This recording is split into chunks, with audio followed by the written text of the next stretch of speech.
Welcome to The Decision from Nashville EO, where you will hear the rest of the story after tough decisions were made by entrepreneurs who faced adversity and lived to tell about it.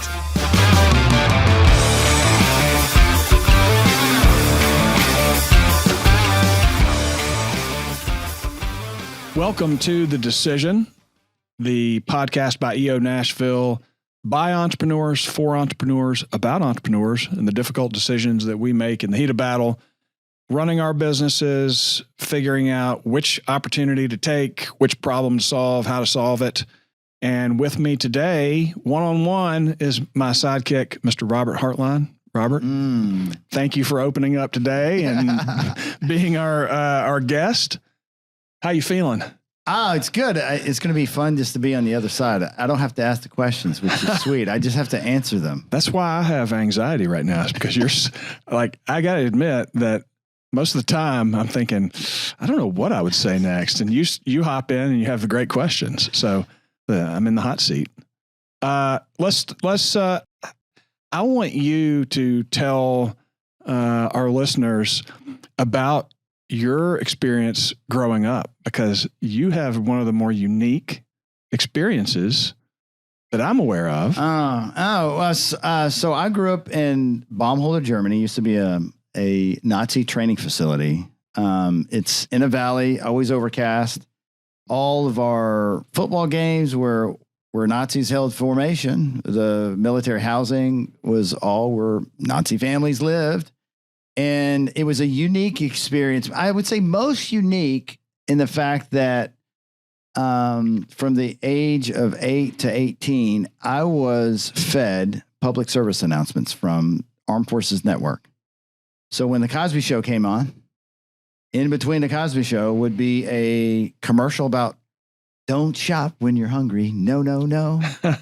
Or conversations about gambling, about theft, about being a good patriot, being a good American, being a good steward of the intel and information, to be not on base talking about what your battalion's doing or training thing. And it was all the public service announcements that we just ignore. Well, I could not ignore. And I know there's something about that, one TV station to get all your info from, that it really probably shaped me.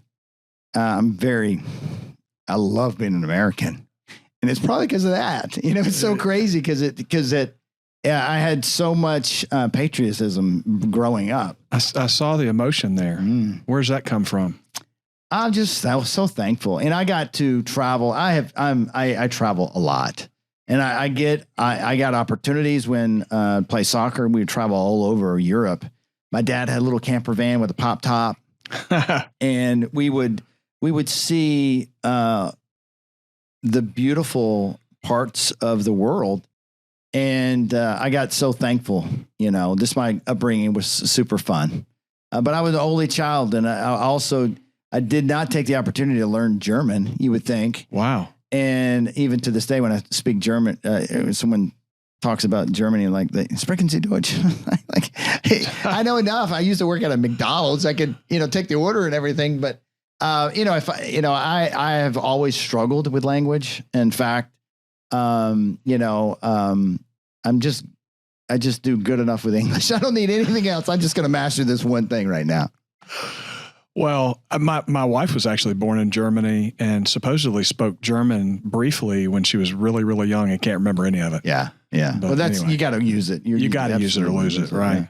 Yeah. So you came back to the States when? So 94, I thought I wanted to be in the music business. And I went to MTSU. And it's funny, there was a commercial. So every 2 years, I'd get a flight to the States, and I would stay at my grandmother's house. And there used to be a commercial in the 80s called All Roads Lead to Nashville. And literally in between MTV videos, I was hearing a commercial about Nashville. Fast forward in 93, I expressed my interest in music to my guidance counselor, and she's like, oh, you got to go to Nashville. And I was like, yes, I do.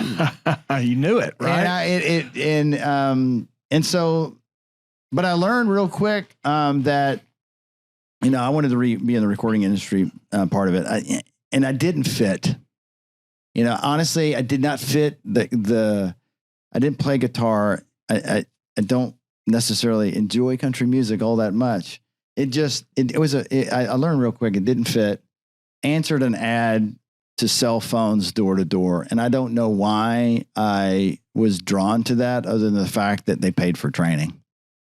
And I did the training, and next thing you know, I'm knocking on doors trying to talk people into buying a cell phone. And I assume you were good at it. No. Not out of the box? No, I was not good at it. And in fact, I did the training. The next week, it was a shit show. But I was given a gift. I had a knock on the door. I answered the door. There's a guy holding a drill, and he's holding this thing in his hand. He goes, "Sir, if I can't put this peephole in your door in less than 60 seconds, it's free." Of course, I'm thinking to myself, I wouldn't have answered the door to a salesperson if I knew he was a salesperson. I don't freaking have a peephole, so I couldn't see him. Right. So, I'm trying to process this, and he goes, "Well, I know what you're thinking. You're thinking you can go to Home Depot and get this peephole that cost me $1.50. You can put it in your door yourself. You can, but what you don't know is a $20 drill bit to be able to drill into this door." And I messed up a couple of doors practicing. And I was like, he got my objections right off the bat, and I paid him $25. But I watched that man sell 8 other doors in a span of literally 20 minutes. Drove away in a cherry red Toyota Supra, brand new. And I was like, all that guy did, he knew the market, those without peepholes. He knew how to instantly handle my objections. And I learned from that guy. That guy inspired me. And I decided that I was going to get really good at learning how to sell. And so I got really good at talking to strangers. And I learned real quick that the money in my lifestyle, I was not going to be doing door knocking. And so I learned real quick that the money was going to businesses and selling cell phones. And that's what I did. So what part of selling really appealed to you? It sounded like the logic end of it. Was that it? Or was it the cherry red Supra? It was the ability to create wealth with my mouth. Okay. To literally design the lifestyle that I could ever dream by using my creativity. So how can I put my person in a place where people would want to buy from me? And I would learn to try different strategies. Like I had this new thing. We sold this product called Telego, and these phones were crap. They were the worst things on the planet, and they were always breaking. And so because they were always breaking, they were always calling me back to go do the return, right? And I did not have a shop, so I'd have to go to their place of business. And I turned that obstacle into an opportunity. So I'd only do returns at the break room at lunch. Because why? Because everybody's at lunch. Everybody's in the room. So I'd have any return was at least 3 more phones for me. Because I'd go into the business in the break room. I would condition them before I even got there. So listen, get some friends in the break room. And I used to give away free minutes to get people to sign up. And so they got free minutes. And so they got a new phone. They got a new phone. But that's how I did it. And, like a long story short, I actually opened my first store in 98. Okay. So I had a real official business at that point. Yeah. So how did you make that transition from selling into the store? Honestly, it was back when Nextel was big and I was selling to businesses. And, I honestly accidentally got into business. It's not something I was ever passionate about. I never dreamed, oh man, I'm going to have these little stores when I get older. And I didn't play retail as a little boy, I didn't do that. And I accidentally got in it, opened my first store at Trousdale and Harding Place. I never thought about scaling. it never occurred to me to scale. I was just running a store. You would have been fine. I would have been fine. Location. Yeah. And I overheard one of my neighbors saying that the landlord had an offer to sell to a big gas to Mapco, and they're probably going to sell the center and tear it down and put a gas station. And I was like, holy shit, this is my income. And I was like, holy shit, why do I only have one store? That's not smart. I need to diversify where my revenue coming in. And that's where I started getting another store and fast forward, I would do slow organic growth until about 2012. And then 2012, I read the book Traction. And that's where I was like, oh, there's this thing called, working on the business. Interesting concept. Because up to that point, I did everything, Right. Inventory, payroll, guy you met at the store manager. Like I had a little team and I had, some stores. I had about 10 at the time. Yeah. Wow. But it wasn't until I actually joined EO where I got real intentional and I was around other driven people that were more astute than me and they knew way more than me. And that was when I finally was like, wow, I have been doing this wrong. I can't believe the number of years, 15 really, that I was just, I don't know, it's just disconnected. That's kind of why my mouth is hanging open. It's like you had 10 stores and you were just kind of winging it, doing all the things. Yeah. Yeah. And I guess, what did you think when you heard the whole story about EO? When I try to look back, I don't even remember how I got in. And that is really something that is just kind of funny to me. Yeah. That I think I discovered it. Someone invited me. I'm going to have to find that out. And I'm going to find them and thank them because as soon as I joined, not long after Nerve happened. The Nerve in Nashville. Right? In Nashville? Really? Yeah. Yeah, that was 15, I think. Yeah. And what was amazing about that was the right speaker at the right time. Mm-hmm. Saw Jack Daly. Oh, yeah. Happened to brought my VP of sales to hear him talk. And he totally flipped my mind about the way I looked at my sales team. And he said, owners cannot be sales managers. And that resonated with me. And he says, owners who have payroll on Friday live in scarcity. And if you're managing a sales team through scarcity, you're going to create more scarcity. Mm-hmm.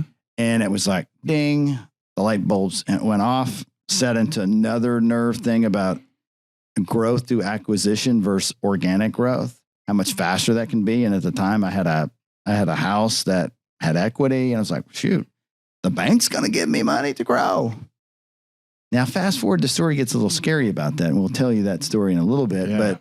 But it was, if it hadn't been for A, sobriety, B, deploying EOS, and then C, that Nerve conference, EO had such a profound change in my attitude about my business and how I run it. So you discovered EOS in 2012. Did I get that right? EO in 2015. When did you become sober?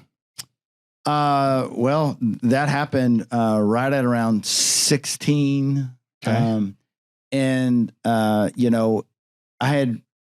I was able to, through the act of getting my business right, my life right, and reducing a lot of the stress that I had created my own prison. Honestly, I was separated from my wife. I wasn't making a lot of money with the business. I created such a juggernaut of disorganization.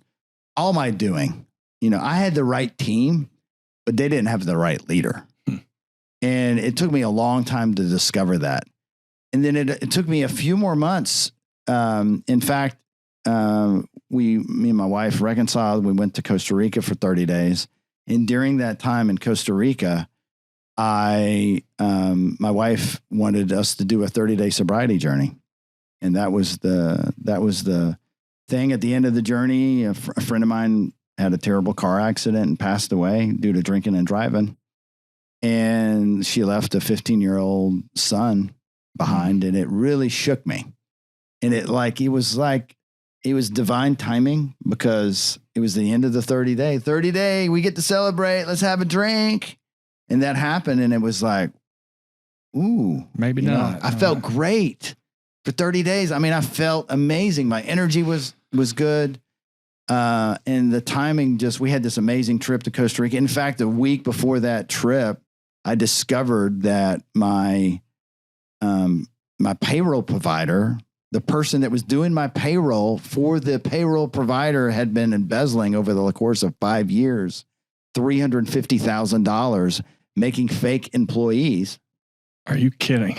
And I happened to discover it a week before the trip. And I remember sitting in their office going, this doesn't seem right.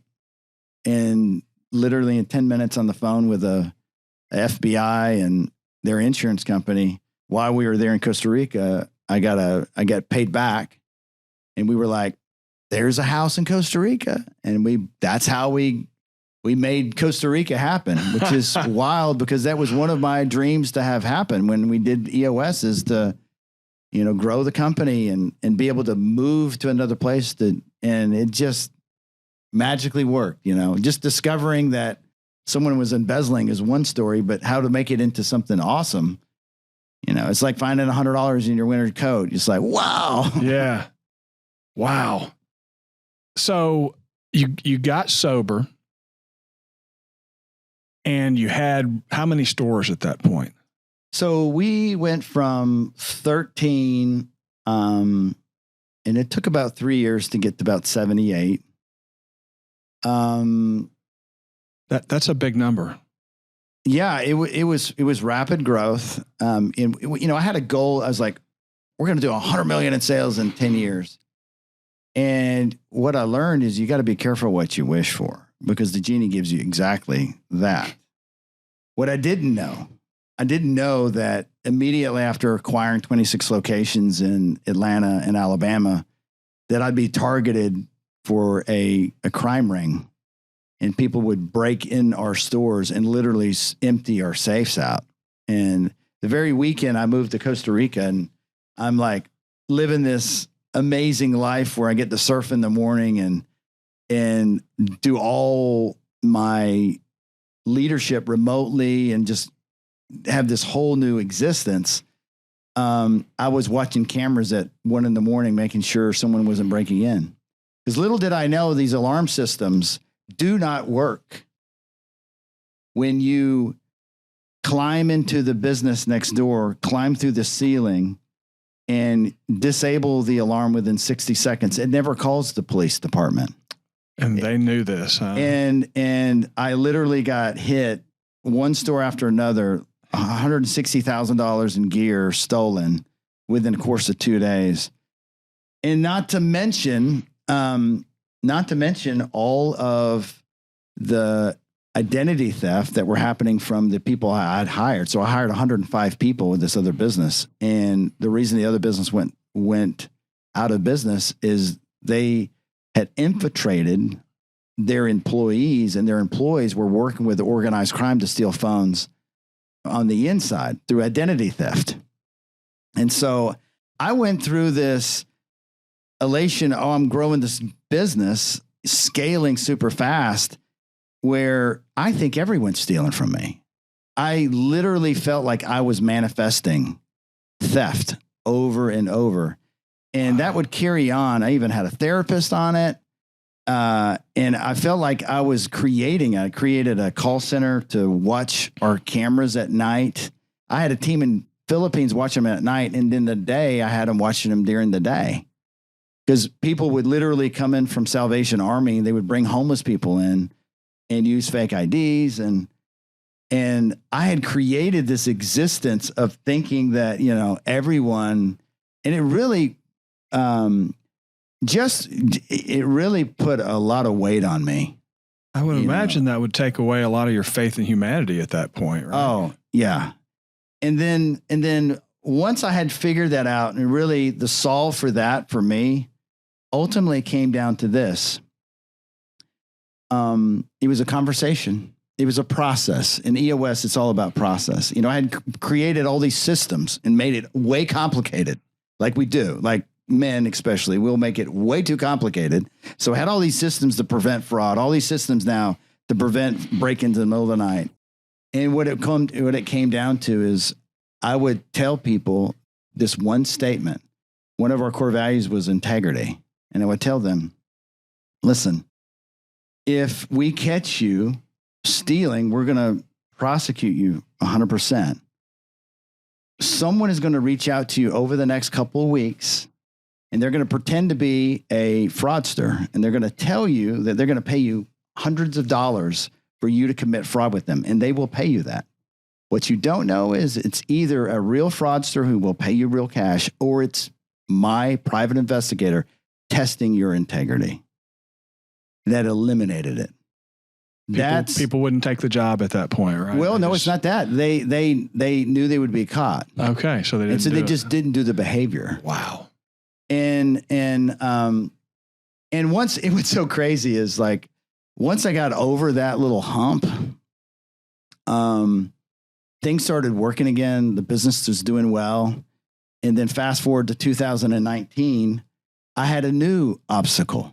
And that was armed robberies. And I had never had armed robberies before.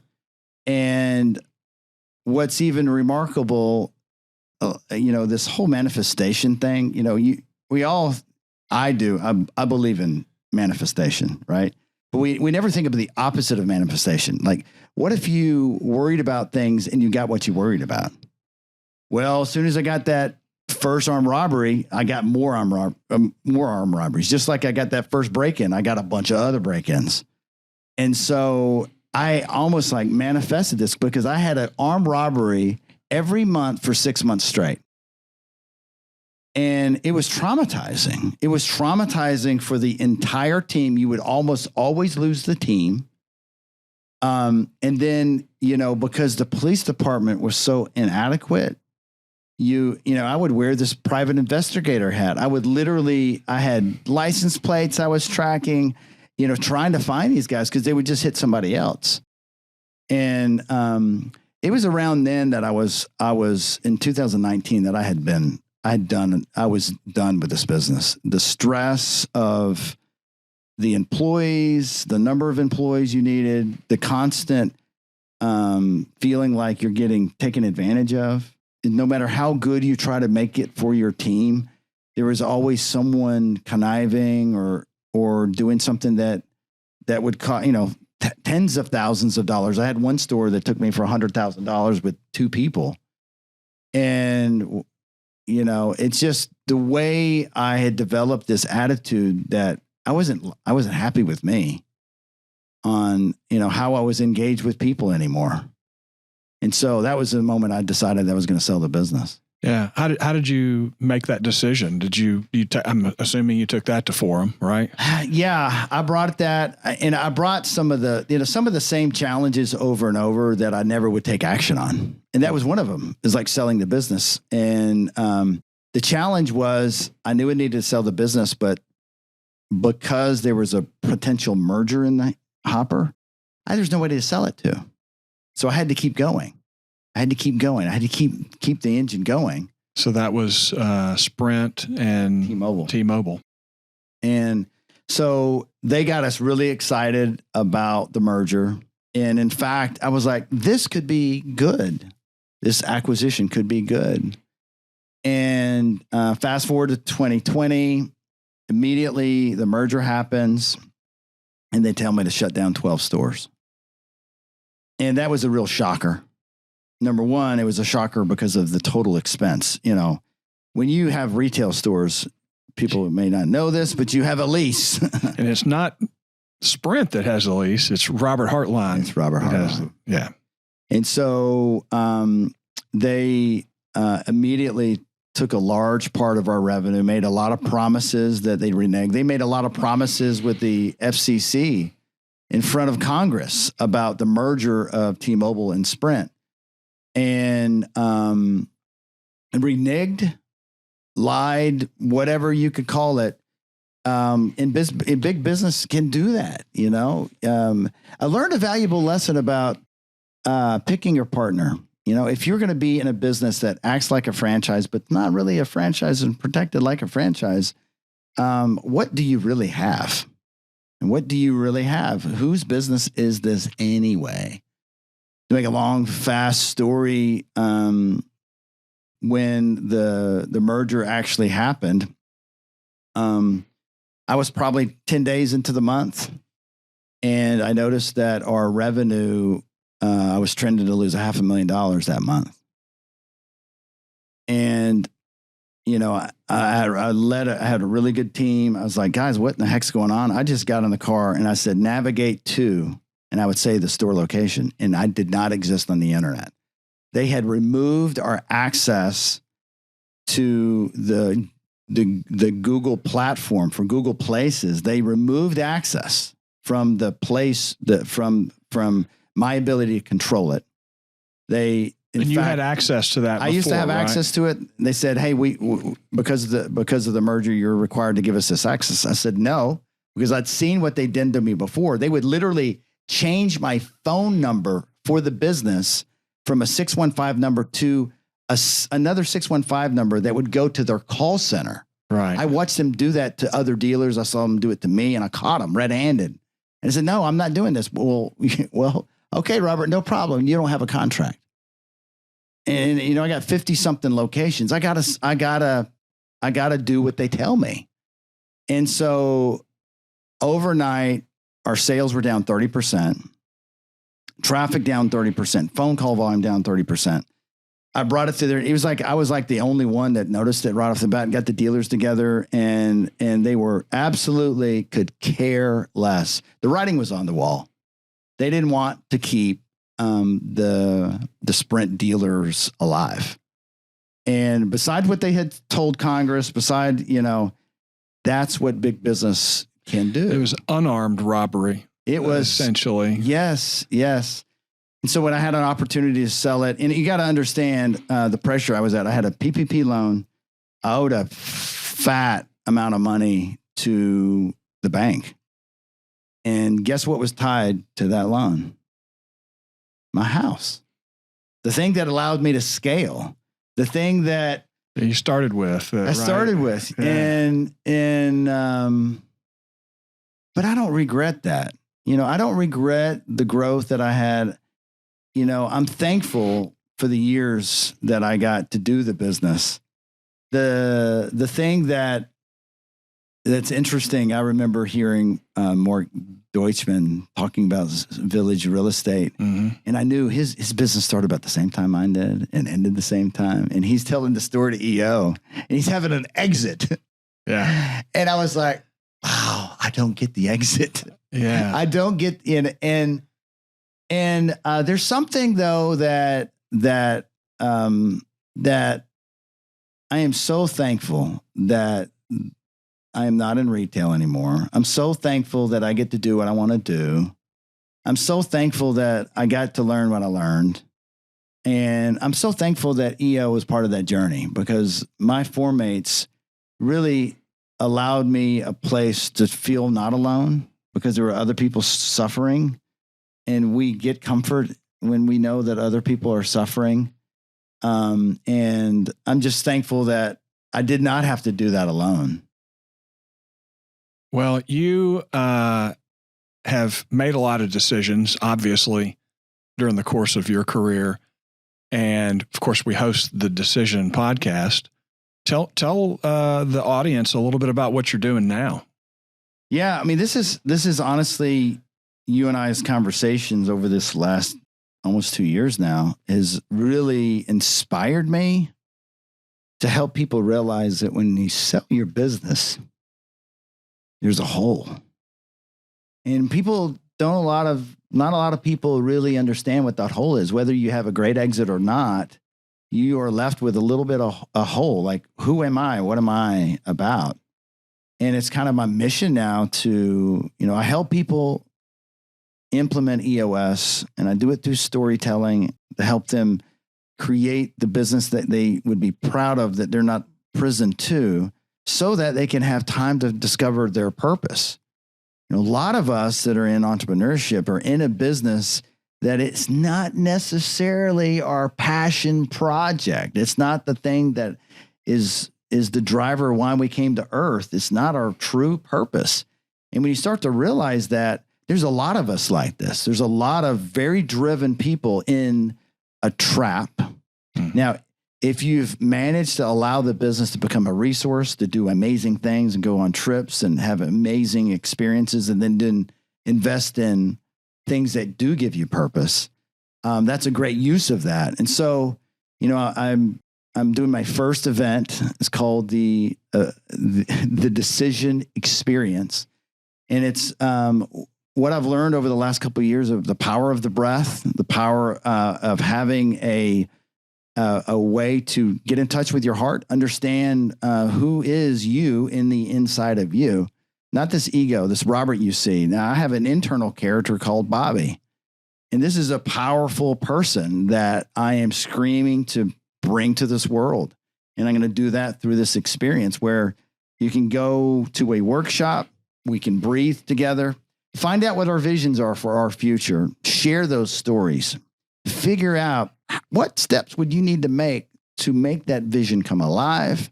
Could it be an important decision that you need to make for yourself, whether through sobriety, or maybe you need to end a relationship, or maybe you need to be in a different business or different career path, whatever that is. We're only one decision away from the rest of our lives, but it's ultimately to get us to the decision that would shape your life forever. So that's what I'm bringing to market. And that's December 16th, and you're all invited. That's awesome. Man, it's so good to sit down with you and hear your deeper story. And we've known each other since you joined EO, and of course became closer when we decided, or we were paired up together to be chair and co-chair of marketing and communications for EO Nashville. And it's been a great pleasure getting to know you over the course of recording all these episodes. And I'm proud to call you my friend. I remember when we got broken off into a breakout room way back. And as soon as I saw you, suddenly you're in the room with like 50 people, and then you're in a room with like one person, face to face, yeah. And I was like, what is wrong? And I didn't know you that well, but I knew something was really wrong. And when you told me what you told me, I just broke down, and I just saw your pain. And I felt that was probably the moment that you and I deeply connected. Yeah, I'm thankful that you're in my life, because you really did influence my decision to become sober. Mm-hmm. That walk that we had at Radnor that day changed my life. So thank you for that. Mm-hmm. And thank you for being here and telling your story. It's inspiring, and I'm glad you don't have to do retail anymore. All right. If you, I get to do this part now, right? Yes, you get to do If you are an entrepreneur in Nashville and this struggle that we have talked about resonates with you, if you're looking for some support, a tribe that you can belong to help you get through entrepreneurship and get to the other side and see some satisfaction, check us out, EO Nashville, eonashville.com. We're the third largest chapter in the world, behind Tokyo and Mumbai. Doesn't make any sense. We're a city of 2 million, right? Tokyo is what? 20, 30, 40 million? But we have a great thing going, and we would love for you to learn more about us. Check us out. Thanks for listening, and hope you have a great rest of your week. Thanks for listening to the Decision Podcast by Nashville EO. We'll see you again next time, and be sure to click subscribe to get future episodes.